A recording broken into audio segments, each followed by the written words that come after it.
नमस्कार दोस्तों, स्वागत है आप सभी का पाथफाइंडर पर। So in a very very daring and an aggressive move by India, दोस्तों हमारी मिनिस्ट्री ऑफ होम अफेयर्स के द्वारा अनाउंस किया गया है कि अब हम लोग कंप्लीट जो इंडो म्यांमार का बॉर्डर है इसकी हम लोग कंप्लीट फेंसिंग करने वाले हैं। बल्कि इस चीज़ को लेकर जो 31,000 करोड़ का जो प्रोजेक्ट है वो ऑलरेडी यहाँ पे अप्रूव उसको कर दिया गया है। एंड यहाँ पर इंडियन गवर्नमेंट इस चीज़ को लेकर बहुत सीरियस हो चुकी है। इवन अब ये भी अनाउंस किया गया है जो बॉर्डरिंग एरियाज हैं इसके अंदर जो डेमोग्राफिक डेटा है उसको भी कलेक्ट करना शुरू किया जाएगा, सो दैट हम लोग इस बॉर्डर के फेंसिंग के काम को शुरू कर सकें। आप लोग यहाँ पे देख सकते हैं ये खबर आज से 2 दिन पहले सामने आई है। Amit Shah calls for mapping demographic data along the India Myanmar border. ना दोस्तों ये कदम डेयरिंग बन जाता है, बिकॉज अगर हम लोग करंट टोटल बॉर्डर की बात करें तो 1643 किलोमीटर में से केवल 10 किलोमीटर का ही बॉर्डर है जो कि यहाँ पे फेंस किया हुआ है। बाकी हमें पूरे बॉर्डर पे कहीं पर भी फेंसिंग देखने को नहीं मिलती है। और ये कदम अग्रेसिव इसलिए बन जाता है फॉर 3 मेजर रीजंस। पहली बात, अगर हम लोग इस बॉर्डर की फेंसिंग को करते हैं सो इससे हमारे नॉर्थ ईस्टर्न स्टेट्स में जो इंसर्जेंसी की प्रॉब्लम है वो काफ़ी ज़्यादा कम हो सकती है। दूसरी बात, जो रोहिंग्या क्राइसिस जो कि पिछले सालों में काफ़ी बढ़ चुकी है उसको भी हम लोग काबू में ला सकते हैं। एंड थर्डली, जो गोल्डन ट्राइंगल का इशू है जिसकी वजह से बहुत सारे जो नारकोटिक्स और ड्रग्स जो कि इंडिया में एंट्री कर पाते हैं इस बॉर्डर के माध्यम से, उसके ऊपर भी हम लोग कंट्रोल करना शुरू कर सकेंगे। बात करेंगे इस पूरी डेवलपमेंट के बारे में, क्या exactly ministry of home affairs के द्वारा यहाँ पर कहा गया है, क्या हमें इससे फायदे होने वाले हैं, क्या करंट चैलेंजेस हैं, उनको भी हम लोग समझने का प्रयास करेंगे। आइए शुरू करते हैं मेरे साथ। मेरा नाम है अनिरुद्ध। यदि आप लोग हमें फॉलो करना चाहते हैं, हमारे लेक्चर्स के अपडेट्स को प्राप्त करना चाहते हैं तो यहाँ पर दिए गए टेलीग्राम चैनल्स के माध्यम से ऐसा कर सकते हैं। दोस्तों आगे बढ़ने से पहले आप सभी को बताना चाहूँगा कि अनअकैडमी ने अपने 9 साल पूरे होने के उपलक्ष्य में अपने सभी ऑफलाइन सेंटर्स में GS फाउंडेशन बैचेज अब अवेलेबल करवाए हैं at a very very low price of 59,999। हमारे जो सेंटर्स हैं ये नई दिल्ली के करोल बाग, नई दिल्ली के मुखर्जी नगर, उत्तर प्रदेश के प्रयागराज एवं बिहार के पटना में आ चुके हैं। और इन सभी सेंटर्स में हम लोग GS बैचेस के साथ साथ CSAT, ऐसे writing classes, current affairs coverage और टेस्ट सीरीज जैसी सेवाएं आपके लिए अवेलेबल करवा रहे हैं। कोई भी आपको डाउट है, कोई भी क्वेरी है, आप लोग हमारे सेंटर्स को विजिट कर सकते हैं या फिर सीधा नीचे दिए गए फ़ोन नंबर्स पर फ़ोन भी कर सकते हैं। फ्री स्टडी मटेरियल पाने के लिए हमारी नई ऐप को डाउनलोड कर सकते हैं, इसका लिंक भी आपको डिस्क्रिप्शन बॉक्स में नीचे दिया गया है।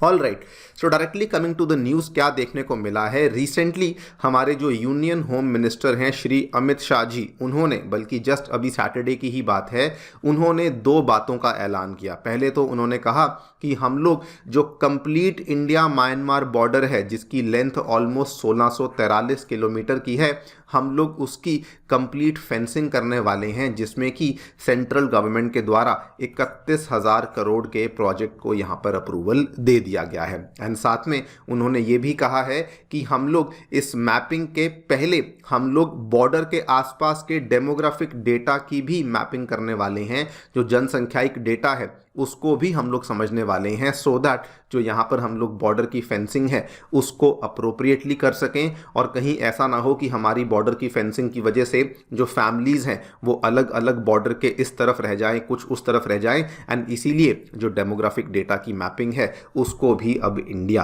करने वाला है। नाउ बिफोर वी अंडरस्टैंड कि इसके हमें क्या फ़ायदे होने वाले हैं, पहले मैं आपको जो करंट सिचुएशन है वो समझा देता हूँ। सो आज की डेट में हमारा जो इंडिया और म्यांमार के बीच का बॉर्डर है इसमें कुल मिला के 4 हमारी नॉर्थ ईस्टर्न स्टेट्स हैं। एक अरुणाचल है जो कि 520 किलोमीटर शेयर करती है, देन नागालैंड 215 किलोमीटर शेयर करती है, मणिपुर 398 किलोमीटर शेयर करती है एंड मिजोरम जो है ये ऑलमोस्ट 510 किलोमीटर का बॉर्डर शेयर करती है। एंड दोस्तों आपको ये भी बता दूं कि इस पूरे बॉर्डर में केवल मणिपुर में ही एक जगह 10 किलोमीटर का बॉर्डर है जहां पर फेंसिंग हो रखी है। उसके अलावा पूरे के पूरे बॉर्डर में हमें कहीं पर भी फेंसिंग देखने को नहीं मिलती है। लेकिन इस बॉर्डर के असल में इंडिया और म्यांमार गवर्नमेंट ने आपस में आसान कनेक्टिविटी बढ़ाने के लिए 2018 में एक फ्री मूवमेंट रजीम को साइन किया था, जिसके माध्यम से जो बहुत सारी ट्राइबल कम्युनिटीज़ हैं जो कि कुछ बॉर्डर के इस तरफ रहती हैं, कुछ बॉर्डर के इस तरफ रहती हैं, उनकी जो यहाँ पे आना जाना है वो बेसिकली आसान हो सके। और इसमें जो ये फ्री मूवमेंट रेजीम है, इसमें कहा गया था कि बॉर्डर के 16 किलोमीटर इस तरफ और 16 किलोमीटर इस तरफ आपको बगैर वीज़ा के आप आसानी से इसको ट्रैवल कर सकते हैं। लेकिन दोस्तों, जब से ये फ्री मूवमेंट रेजीम दोनों देशों के द्वारा लागू करी गई थी, उसके बाद से जो यहाँ पे प्रॉब्लम्स हैं ये बहुत ज़्यादा बढ़ चुकी हैं। पहली बात तो ये वाला जो बॉर्डर है ये हाईली पोरस है, क्योंकि यहाँ पे फेंसिंग नहीं हो रखी है, तो यहाँ पर आना जाना आसान है, जिसकी वजह से बहुत सारे जो गलत एलिमेंट्स हैं वो भी इस बॉर्डर को क्रॉस कर लेते हैं। यहाँ पे गार्डिंग बहुत ही पुअर देखने को मिलती है, एंड यहाँ पे बहुत सारा एरिया ऐसा भी है जहां पर आप लोग चाहें भी तो वहां पर आप लोग निगरानी रख ही नहीं सकते, बिकॉज बहुत सारा फॉरेस्टेड एरिया भी आपको देखने को मिल जाता है। और इसी चीज का फायदा उठाया है कई सारी इंसर्जेंट ऑर्गेनाइजेशंस ने, कई सारी टेररिस्ट ऑर्गेनाइजेशंस ने, जिसके मदद से वो north eastern part of the India में यहां पर बहुत सारी इंस्टेबिलिटी को भी फैलाने में सक्सेसफुल हो पाए हैं। बल्कि इसको लेकर तो एक रिपोर्ट भी सामने आई थी, एक थिंक टैंक है दोस्तों, centre for land warfare studies, इसने बताया था कि कई सारे इंसर्जेंट ग्रुप्स ऐसे हैं जो कि प्रॉब्लम्स खड़ी करते हैं भारत में, लेकिन उनके जो कैंप्स हैं ये आपको म्यांमार में देखने को मिलते हैं। For example United National Liberation Front, People's Liberation Army, United Liberation Front of Assam, उसके बाद Nationalist Socialist Council of Nagaland, ये सारे के सारे इंडिया में आके प्रॉब्लम्स खड़ी करते हैं, लेकिन इनके जो कैंप्स बने हुए हैं ये बड़ी आसानी से म्यांमार में बने हुए हैं, बिकॉज जो फ्री मूवमेंट रजीम है वहाँ पर कोई चेकिंग वगैरह तो वैसे भी होती ही नहीं है। और इसी फ्री मूवमेंट रजीम का जो फ़ायदा है ये रोहिंग्याज ने भी यहाँ पर उठाया, बिकॉज रोहिंग्याज ने जो क्राइसिस शुरू हुई थी म्यांमार के रखाइन प्रोविंस में दोस्तों, वहीं से ये वाले जो रोहिंग्याज हैं ये भागकर कई सारे तो बांग्लादेश चले गए, और कई सारे जो रोहिंग्याज हैं ये यहीं से भागते हुए ये इंडिया के मिजोरम और मणिपुर में भी एंट्री इन्होंने ले ली, जिससे कि इनका जो इन्फ्लक्स है ये भी इंडिया में बहुत ज़्यादा बढ़ चुका है। बल्कि आजकल तो रिपोर्ट्स ऐसी सामने आ रही हैं कि रोहिंग्याज की जो आबादी है जो इलीगली इंडिया में रह रहे हैं ये जम्मू कश्मीर में भी बहुत बढ़ चुकी है, और ये इस चीज़ को कन्फर्म किया है यूएन के द्वारा, क्योंकि खुद उनके जो रिप्रेजेंटेटिव्स हैं वो भी इनको जाकर के जम्मू कश्मीर में ऑलरेडी विजिट यहां पर कर चुके हैं। And last but not the least, because ये वाला जो बॉर्डर है ये बहुत ही नज़दीक पड़ता है to the infamous Golden Triangle, वहाँ से बहुत सारे नारकोटिक्स, बहुत सारे जो ड्रग ट्रैफिकिंग है वो भी हमें देखने को मिलती है, जो कि अल्टीमेटली जिसकी एंट्री इंडिया में हो ही जाती है। गोल्डन ट्रायंगल दोस्तों,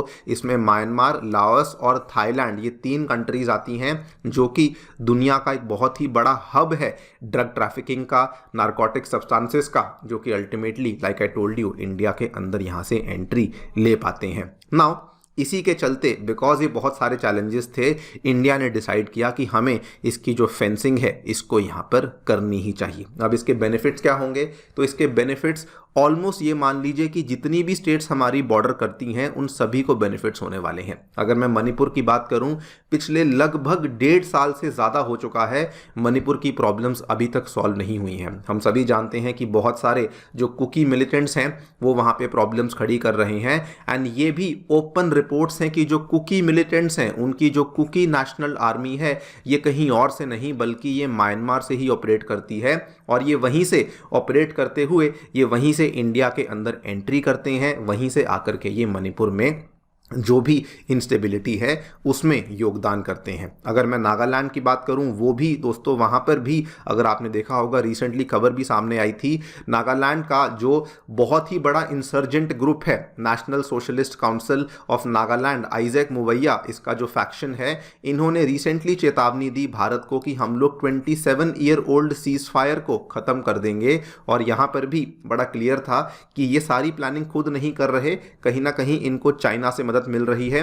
वो चाइना से जो मदद मिल रही है इसी बेसिस पर ये नागालैंड में भी इंस्टेबिलिटी कैरी आउट करने की कोशिश कर रहे हैं। And last but not the least, हमारी जो एक और नॉर्थ ईस्टर्न स्टेट मिजोरम है वो बहुत ही नज़दीक पड़ती है म्यांमार की रखाइन स्टेट के, और रखाइन स्टेट में ऑपरेट करती है दोस्तों म्यांमार की Arakan army. Now Arakan army का एग्जैक्टली क्या स्टैंड है इंडिया को लेकर ये तो नहीं मालूम, लेकिन जो रखाइन स्टेट है वहाँ से भी हमें कई बार इलीगल इन्फ्लक्स देखने को मिला है from the Rakhine state into the state of Mizoram. यहाँ पर आप लोग देखिए, ये खबर 6 महीने पुरानी है। 47 म्यांमार नेशनल्स मिजोरम में घुस आए थे बिकॉज इनको डर था कि कहीं अराकान आर्मी इनको रिक्रूट ना कर ले। एंड अगर आप लोग कहें कि अराकान आर्मी शायद इंडिया के फेवर में है या इंडिया के साथ खड़ी है, तो इसकी कोई गारंटी नहीं है, बिकॉज जो अराकान आर्मी है इसी की वजह से दोस्तों हमारा जो कालादान प्रोजेक्ट था वो भी ऑलमोस्ट यहाँ पे डेड हो चुका है। बिकॉज